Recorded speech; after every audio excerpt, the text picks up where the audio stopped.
Mesdames, Messieurs, merci de votre fidélité renouvelée à Sénégal 7 di am mbégte bu baax a baax di ànd ak yéen ci seen émission rendez-vous de Sénégal 7 tey ji ñu daal di am mbégte ànd ak Mamadou Sy Albert ngeen xam ko muy doyen ci wàllu wi nekk itam analyste politique donc Mamadou Sy Albert asalaamaaleykum. maaleykum salaam Djibi maa ngi lay nuyu di la ziar bu baax a baax di la fay bu baax di nuyu waa kër gi yëpp. ak képp koo xam ne bàyyi na xel ci suñu émission bi. maa ngi am mbégte toujours quand même ñu waxtaan ci actualité bi. jërëjëf en tout cas plaisir la ñuy ànd ak yow ci waxtaan yi saa su ne donc Mamadou Sy Albert comme ni ma ko waxee di koo xam day gëstu xelam màcc loolu jëm ci wàllu politique Mamadou Sy Albert ci wàllu réew mi ak ni muy doxee l' actualité bien fournie ces derniers jours ci wàllu actualité bi nag pôle yi ñuy wax pôle judiciaire financier ñu daal di kaa samp mu wutu CREI politiquement parlant naka lañ ko mën a analyser l'installation. Bon mën nañ ko analyser quand même président Bassirou Diomaye fal nañ ko il y a à peu près 6 mois juróomi weer ak benn def na assise de la justice bay ñu ngi doon xaar conclusion justice bi am na déjà benn jéego quand même def na waxtaan nañ ci conseil supérieur de la magistrature boobu teg nañ ko mu ngi fonctionner deuxième jéego bi mu teg ni mooy le parquet judiciaire financier bi nga wax loolu quand même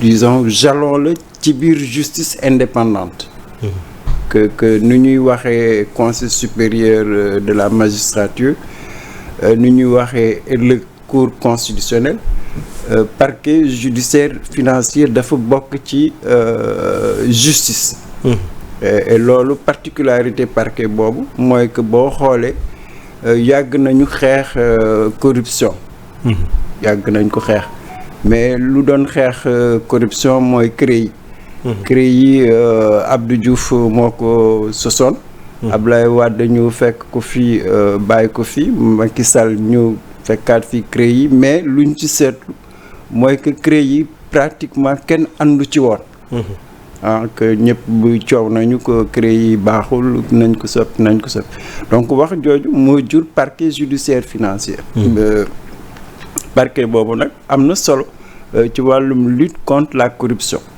léegi moom lu wóor ba wóor jéego bi nga xam ne Bassirou Diomaye Faye teg na ko mooy que en matière de lutte contre la corruption am nañu jumtuwaay jumtuwaay boobu nag lu tax mu am solo mooy que dinañu jël des magistrats yi nga xam ne seen liggéey mooy saytu corruption te corruption nag dafa bari ay façon am na blanchiment am na transfert d'argent am na détournement am na lu bari donc dafa laaj ñi nga xam ne tànn nañu leen pour ñu nekk magistrat ci parquet boobu dañu war a am xarañ am xam-xam am aussi détermination que ça va être des experts dans le domaine de la lutte contre la corruption surtout la corruption financière surtout ça donc loolu aussi lu am solo ci en tout cas ci justice bi jumtuwaay bu bees am na bon ñu tànn am na yaakaar ci seen compétence et des magistrats quand même expérimentés lañ fa teg il y aura aussi des juges donc suñu buggee en tout cas xeex corruption am nañu jumtuwaay bi maintenant des na quand même waxaguñu les moyens financiers parce que loolu aussi dafa laaj vraiment des moyens financiers pour ñu nekk indépendant ñu mën a liggéey seen liggéey il faut ñu am quand même les moyens financiers pour mu mën a dem en tout cas pôle judiciaire financier bi ni ñu ko waxee mooy donc 27 magistrats yu expérimentés comme ni ko doyen waxee la donc 16 types d'infractions à caractère économique ou financier lay daal di gàllo lu ci mel ni corruption ak pratiques assimilées détournement escroquerie et soustraction liées aux deniers publics les infractions liées à la fausse monnaie donc blanchiment de capitaux infractions fiscales infractions douanières trafic de stupéfiants donc de substances psychotropes et de précurseurs comme ça waaw les infractions également liées aux technologies de l'information et de la communication les infractions en matière de chèques, de cartes bancaires et des autres instruments et procédés électroniques de paiement boole ceeg itam les infractions liées à la réglementation des marchés publics, la piraterie maritime, financement du terrorisme boole ceeg trafic de migrants, enrichissement illicite ak les infractions liées à la réglementation bancaire et enfin les infractions boursières sur le marché financier defe naa noonu la mais doyen pour ñu boucler ko lan moo koy mën a wutalee ak CREI bi nga doon wax ne sànq bi ñu ko tegee ñu bëri dañ ko doon décrier fi mu toll nii lan moo ko mën a wutalee ba nit ñi jàpp confiance ci moom. bon luñ ko wutale mooy doxalin bi parce que boo xoolee CREI yi buñ koy sos Abdou Diouf moo ko créé woon mais lu ñu gis ci doxalin Abdou Diouf gis ko ci doxalin Macky Sall ak Ablaye Wade en partie CREI yi boobu dafa mel ni dañ ko tegoon pour yóbbu yoon ñi nga xam ne ñii ay adversaire président de la République que Abdou Diouf loolu lañ ko reproché Macky Sall loolu lañ ko reproché surtout ka Karim ak ka Khalifa Sall moo gën a wone que CREI yi dañ ko utiliser comme instrument contre des adversaires politiques bon loolu moo tax parquet judiciaire et financier compétence yi nga jox rek wone ne que contre la corruption là. C'est pas contre des adversaires politiques. Mais c'est la corruption. C'est la corruption. C'est bien de préciser ça. Et la corruption c'est loolu mooy faiblesse majeure État Sénégal. Ça tous les détournements qu'il y a eu c'est des détournements de finances publiques. Que ce soit direct ou indirect. Donc c'est des administrateurs, c'est pas des hommes politiques. Donc parquet bi c'est une compétence c'est comme ni nga waxee inspecteur par exemple général d'État. Les inspecteurs généraux d'État ils ne dépendent ni du président ni du premier ministre, c'est des structures autonomes. fu ñu leen yónni dinañu saytu jox la sa rapport yaa xam nag noo koy defee. Bon le parquet ça va être exactement la même chose. su dañuy saytu muy ministre bi muy DG bi muy DAF bi muy en tout cas képp koo xam ne da ngay gérer des fonds publics fekk alal réew mi la ñoom dinañu saytu suñu amee rapport. Rapport boobu nag c'est des magistrats. te ñooñu amul fenn fu président wala premier ministre mën a jaar. ba utiliser leen. C'est important. Ils sont aussi indépendants que les inspecteurs d'État wala la Cour des comptes wala yeneen structure de l'État. Loolu mooy différence bi c'est que am nañu quand même une autonomie une autonomie am nañu seen indépendance am nañu seen jumtuwaay léegi nag suñuy dem yoon aussi yoon bi procédure la. nekkatul daal ministre de la justice par exemple dina génn loxam ci loolu. Donc ça veut dire que parquet bi dina am en tout cas les moyens et l'indépendance autonomie mu am ko loolu su jaaree ci yoon du magistrats yi sax ñooy juge y a des juges. Il y a des juges suivant les affaires il y aura un tribunal et en plus maintenant que CREI yi amul woon double juridiction. Alors que là au niveau du parquet tribunal bi mën na jël décision di nga am recours. D'accord. En tout cas dinañu génn ci politicienne bi. su dee liggéey nañu lu ñu war a liggéey du mën ci nekk comme ni ñu gisoon ci Khalifa wala ci Karim gouvernement wala président de la République jël dogal def kuuram condamné nit ki yóbbu ko en prison du demeti noonu. Ça va être une justice indépendante qui va rendre ses décisions. Que soo ci àndul aussi tu as possibilité de faire des recours. Voilà. beneen bi mooy recours fi mu toll nii ci wàllu reddition des comptes ci pôle boobu ñu wax pôle judiciaire financier am na ci ñoo xamante ne ni jombul daañu wuyu ji mooy liste bi nga xamante ne ni ay dignitaires la yu nekkoon ci régime bi passé ñu tere leen sax ñenn ñi génn ci territoire u Sénégal ngir ñu xoolandeegum ndax am seeni mbir amul ay noox-nooxam léegi nii mais acte bi déjà Mamadou Sy Albert nuñ ko mën a analyser politiquement parlant mooy wàllu li nga xamante ne mooy dresser une liste boo xamante ne dañoo jàpp ne ñii laale nañu ci anam ngi mbir yi doon doxee ci lu yàggul dara jëm ci ay koppar. waaw boo xoolee rapport yi nga xam ne génn nañu ci temps Macky Sall lañ ko def. Donc il faut vraiment préciser que rapport yi du rapport yu bees rapport yi nga xam ne. du ay rapportu président Diomaye. non loolu rapport président Macky Sall. moom moo santoon rapport yooyu defoon nañ ko rapport yi moom jot na ci rapport bi mais Macky Sall daf ko tegoon ci suuf Diomaye bi mu ñëwee rapport yooyu la jébbal justice bi. Donc ça veut dire que parquet bi nga xam ne taxaw na. C'est des rapports yi nga xam ne ci nguuru Macky Sall la ñu jóge. Bon maintenant la difficulté mooy que yu ñu tuumaal dañu bari. Vraiment ça touche pratiquement tous les secteurs économiques de notre pays. ci wàllum finance publique quand même laal na ay ministres yu bari. laal na ay DG yu bari. laal na ay DAGE. tous les agents ñi nga xam ne ñoo doon administrer les fonds publics laal na ñu bari. donc c'est loolu moo tax liste suñuy wax liste xëy na xamaguñu sax liste bi la liste complète mais ce qui est sûr que soo xoolee rapport yi mooy IGE. mooy Cour des comptes. muy yeneen les audits internes yu ñu def. ba lu ñu tuumaal dafa bari lool. Et c'est ça qui explique peut-être que liste bi dina gudd. Dina expliquer aussi que y a un problème de gestion des fonds publics ci nguuru Macky Sall.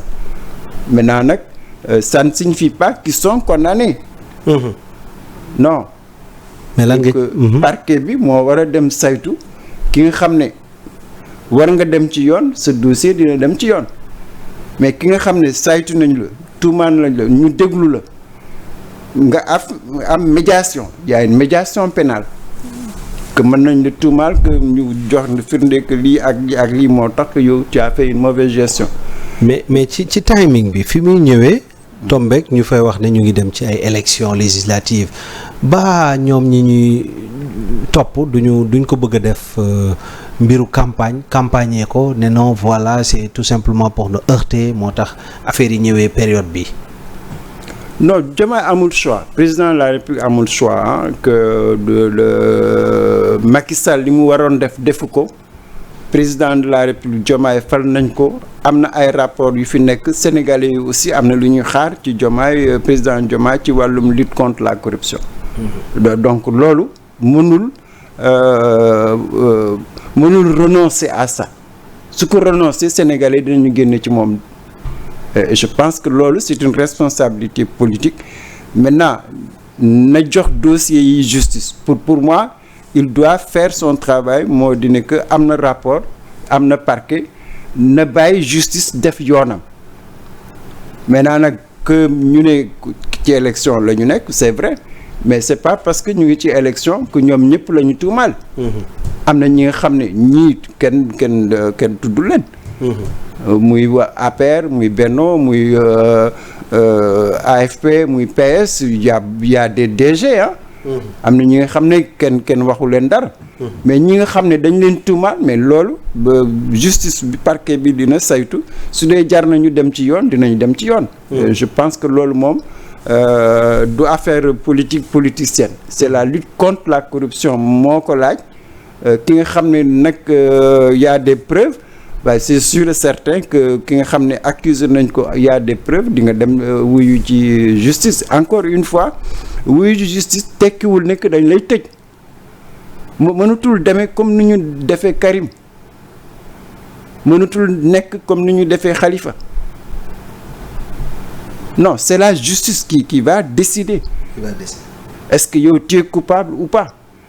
su te fekkente aussi am na médiation c'est à la justice de décider le président de la République et le premier ministre wala Pastef wala les autres acteurs politiques mënuñu dara ci administration justice ni muy demee nii donc loolu il faut que aussi tous les acteurs politiques seen xel dal que c'est pas une corruption c'est pas une lutte contre un adversaire politique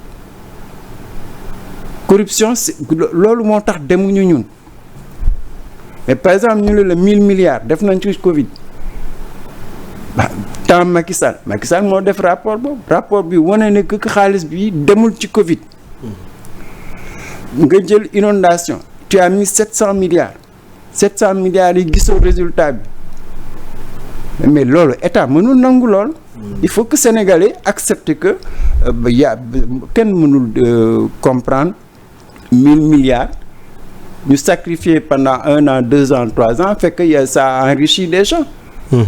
C'est la même chose pour les autres secteurs comme les inondations. Des fonds publics quand même suñ détourné à ce niveau-là mais suñu état mënul dem. C'est des finances publiques loolu du finance APR du finance Benno mais alal Sénégal la et li ci gën a doy waar c'est souvent des financements étrangers. Je pense que lu tax Sénégal demul c'est vraiment la corruption. moo tax loolu en tout je pense honnêtement que ça fait partie des maux du Sénégal. que moom moo plombé toutes les politiques publiques. D'accord léegi doyen c'est que bi may wax sànq législative mooy élection yi bi ñu defee présidentielle yàggul déjà 9 mois ñu war ko ci teg ñu defaat législative wala 10 mois maximum. Alors que présidentielle bi ñiy jiitu mooy ñi nekk ci pouvoir bi jamono ji mooy la coalition Diomaye président alors man je pense déjà à l'opposition ndax am na ay chance au moins renverser tendance bi ou bien itam du côté de la mouvance présidentielle lan mooy ay atomes ndax day dem ci ay atu pour au moins confirmer li nga xamante ne ni moom laa moon mooy 54%. Bon en tout cas ci situation bu ñu nekk ni Diomaye président ñu ngi ko fal il y a 6 mois donc ci wàllum élection législative moo am avantage. am na déjà li nga xam ne c'est très rare c'est même inédit que opposant ñun désigné ko 54% au premier tour. Bah ça c'est inédit ça veut dire que su demoon tey ji législative. Dans 2 mois su dee Sénégalais yi avec lu ñu constaté ci li mu liggéey blocage yu mu am su laajee majorité il y a de fortes chances que mu am une majorité parlementaire ça c'est l'avantage du président bonus lay nekk que jox ngeen ma nguur jox ngeen ma assemblée dinaa mën a liggéey donc loolu avantage président ak majorité présidentielle. Mais l'opposition ndax am na chance ci élection yi. Ben opposition am na chance mais il faut que opposition bi gën a taxaw c'est que opposition yombul. Surtout que mu am une présidentielle comme ni ma la ko waxee ñu tànn un opposant au premier tour l'opposition pratiquement mooy lu ñuy wax effondrement de l'opposition sénégalaise c'est un effondrement. mooy kenn gisatu leen. kenn gisatu leen. PS amatul doole AFP amatul PDS. Les grands partis historiques amatuñu doole. Parce que quand même c'est extraordinaire que Pire Cote moo am moins de 3%. Tous les autres c'est à part Amadou Ba avec 35%. Ça c'est en tout cas. Mais alors que ñaar ñoo ñuy wax depuis bi ñu defee élection pare gisatuñu leen on voit que Bougane ay Thierno Bocoum Anta Babacar et cetera ñooñu rek lañ gis fi mu toll nii. Ça veut dire que l'APR mu ngi ci jafe-jafe. que Macky Sall nekku fi amuñu déggoo seen biir Amadou Ba dem na. Amul keneen ki nga xam ne yore na capacité pour diriger APR PS amatul doole boobu AFP tous les alliés de Macky Sall amatuñu doole boobu maintenant c'est vrai que opposition bi dafa war a yeewu ban coalition la ñu mën a am. da nga yaakaar ne opposition mën na former def benn coalition bu mag. C'est peu probable je ne crois pas parce que opposition bi dafa tasaaroo boo gisee Benno ci boppam sax tas na actuellement donc Macky Sall mu ngi préparé benn. C'est impossible alors. Ah. C'est impossible alors. Non am nañu chance il reste un mois c'est-à-dire qu'il faut être réaliste. Parce que un mois déjà même bu fekkee parrainage amul mais un mois bon est-ce que mën nañ ci def ay pourparlers yooyu yëpp discussion yëpp pour négocier ba former une grande coalition bu mën a faire face à une mouvance présidentielle bu am 54% en moins de 9 mois. Non elle a peu de chance su dee rek rapport de force moom c'est en faveur de la coalition Diomaye. Bon maintenant opposition ñu waroon jiite opposition bi bay tudd nga Bougane les autres chefs de parti mais les grands ténors politiques bon kenn gisu leen kenn déggu leen du Macky Sall du Idrissa Seck du Khalifa du Niass opposition la véritable opposition jógewul ba léegi ci defetam. C'est ça la difficulté. C'est un coup KO parce que c'est les grands partis qui ont perdu. kenn ci ñoom mosu woon ni xalaat que dinañu tànn un opposant au premier tour. Bon plus maintenant que l'usure du pouvoir Benno yàgg na ci nguur 12 ans luñ ko critiquer aussi dafa metti. Que défaite politique am na. Mais déception aussi am na ci côté sénégalais yi. Donc ñoom ñëpp on les a sanctionnés maintenant difficulté bi mooy que amuñu leader. loolu mooy difficulté opposition amuñu kenn ki nga xam ne daal mën na. def office de leader quoi. Office de leader Macky Sall par exemple réellement c'est lui le chef de l'opposition. Mais malheureusement. Mais il n'est pas là. Son parti n'est pas uni. Bon son parti est affaibli. Macky Sall tey jii wala APR mënul fédérer tous les partis de l'opposition. Parce que moom lañ doon xeex. Donc d'un autre côté à part peut-être PUR bon am na au moins de 3% mën nañu xalaat ne que PUR dina am doole suuf est-ce que PUR sax dina demal boppam wala est-ce que day dem ci coalition Diomaye taxaw.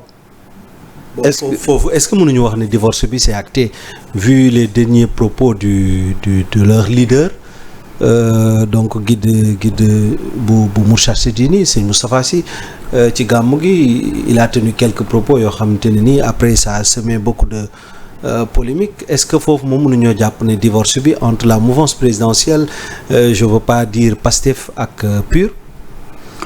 Non mënuñu wax que divorce Moustapha Sy aussi c'est un chef de parti. Un chef de parti c'est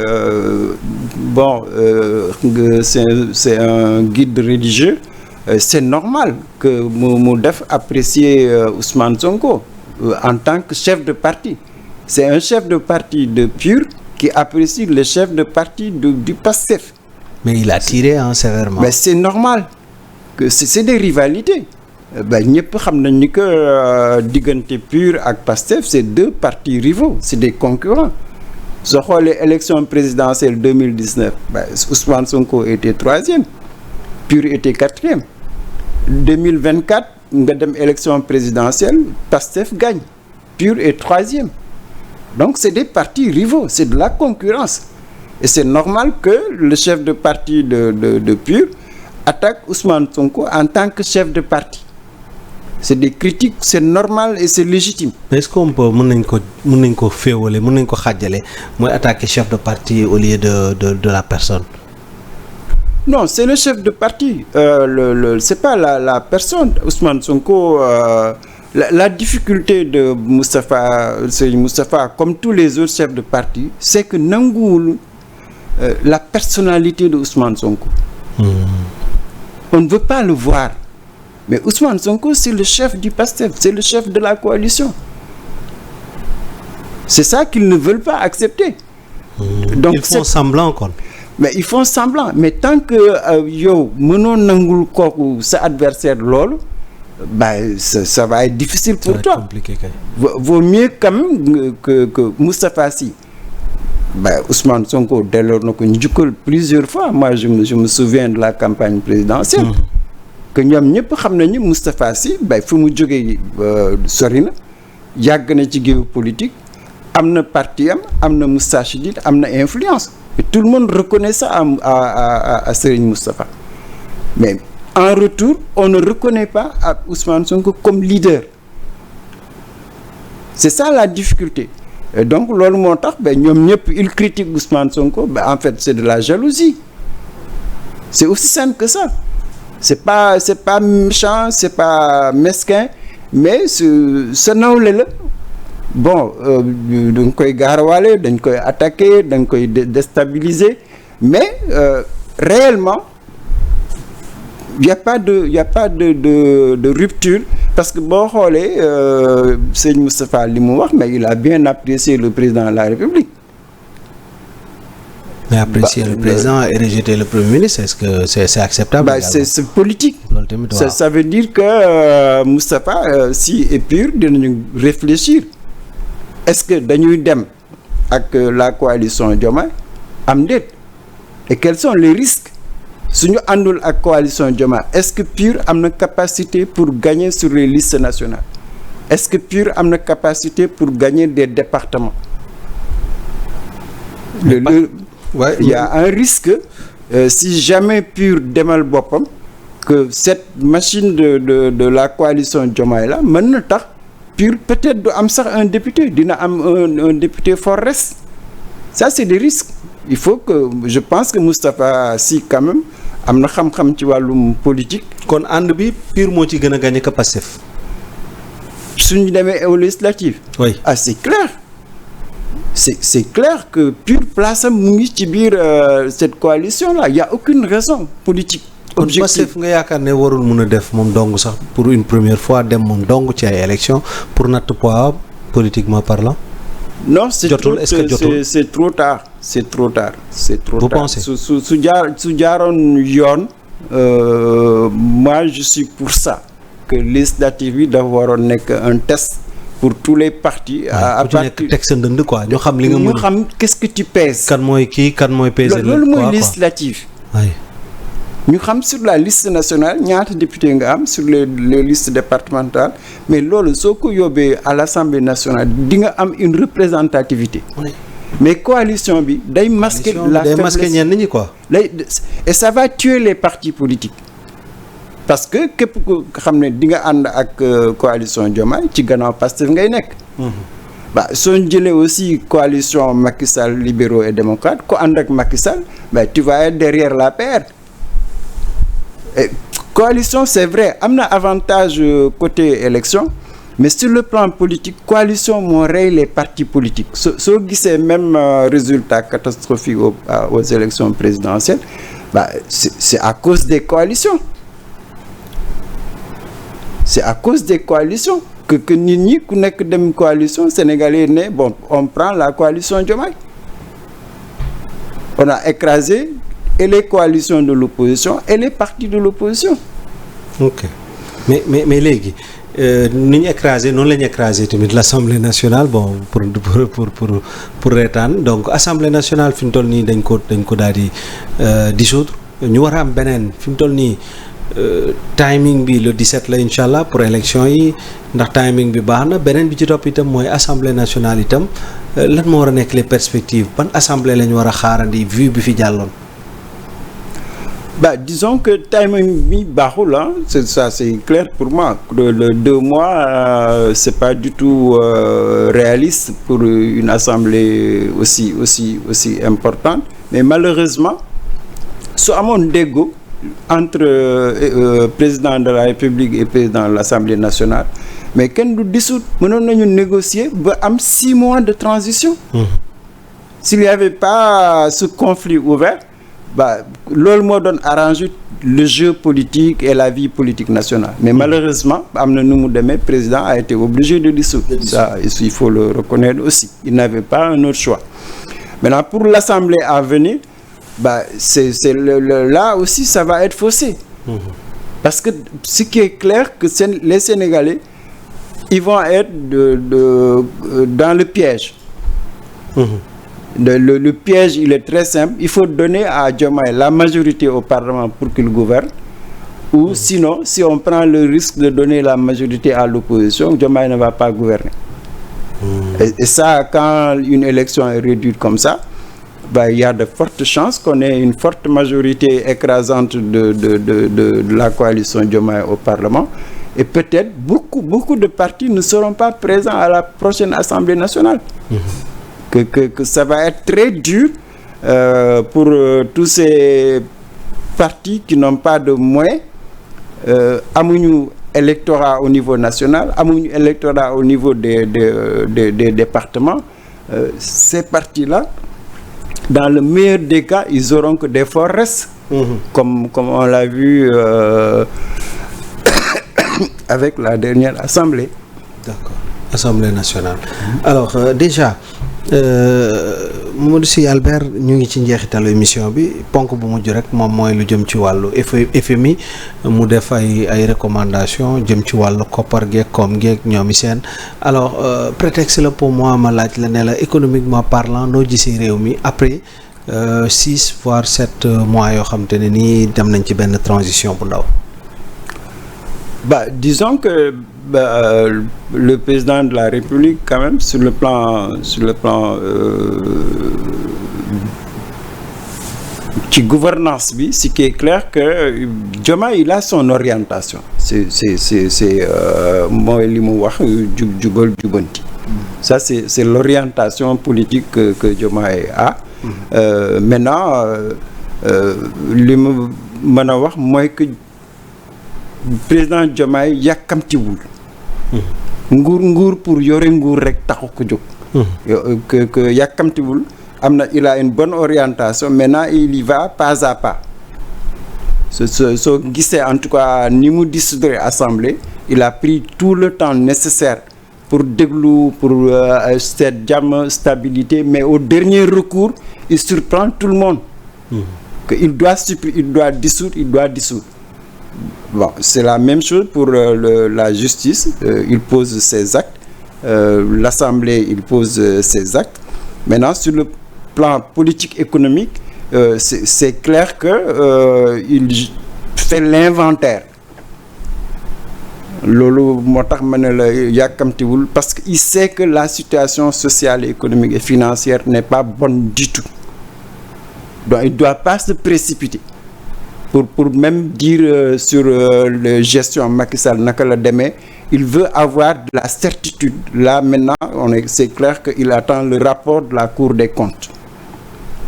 Donc sur le plan administratif c'est assez intelligent que booy demee di wax quel est l'état du pays nga sukkandiku ci rapport boobu.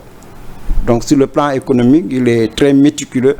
Bon, maintenant les politiques publiques c'est là où c'est lent. Les politiques publiques ne sortent pas de terre. De temps en temps, éducation, enseignement supérieur, agriculture, tourisme.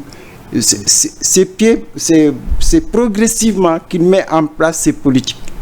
Ça veut dire que, bon, pour moi, en tout cas, le timing, il est bon parce qu'à partir de l'Assemblée nationale, on verra plus clairement quelles sont les orientations de Diomaye. Il ne veut pas faire d'erreur dans la conduite des affaires.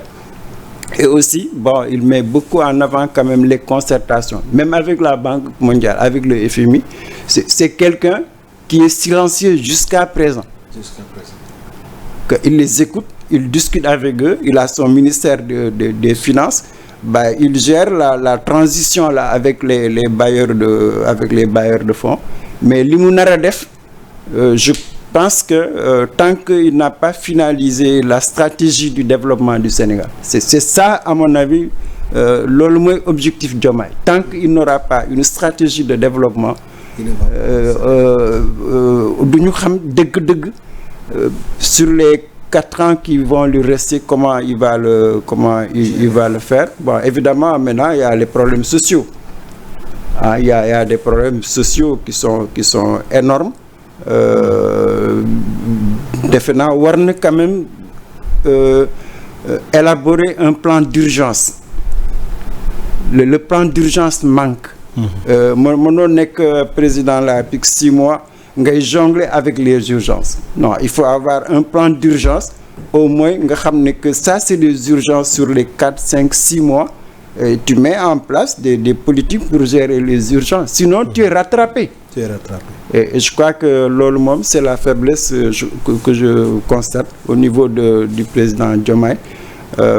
Les urgences, il faut qu'il fasse attention, mën na ko surprendre. Et même aux législatives là, bon, l'opposition a compris que c'est là la faiblesse de la majorité présidentielle, les urgences. S'ils arrivent à retourner l'opinion contre le président à cause des urgences, là, ça peut faire très mal au niveau, en tout cas, des électeurs. C'est important. En tout cas, merci beaucoup Mamadou Sy Albert, ça fait vraiment plaisir ñu waxtaan ci tolluwaayu réew mi ci wàllu politique jërëjëf. Merci beaucoup Djibi jërëjëf. kon ñu def noonu ba beneen yoon incha allah su neexee borom bi mu ngi noonu mbokk yi Mamadou Sy Albert nekk analyste politique moom laa doon àndal ci waxtaan wi quelques minutes yoo xam te ni ngir décortiquer l'actualité politique du pays doon am mbégte nag ànd ak itam tuuti ci wàllu xarale gi moom ak Ismaïla ñoom ñoo nekk ci boor boobu ñu ngi leen di jaajëfal bu baax a baax yéen itam yéen doon suivre on a vu vos commentaires gis nañu like yi ngeen ñu may waaye tamit partager surtout wéy leen di partager émission yi ñu àndandoo ak yéen di defandoo ay émission de qualité dañu joxante rendez-vous ci kanam tuuti ñu ànd ak keneen incha allah ngir waxtaan ak moom ci réew mi ak tolluwaay wi à partir de 20h vous aurez votre émission donc rendez-vous également ñëwaat àndaat ci ak Abdoulaye Mbow ak Pape Ahmadou Mbaye mais d'ici là restez branchés scotchés jamais déconnectés sur sénégal7.com jaa ngeen jëf merci au revoir.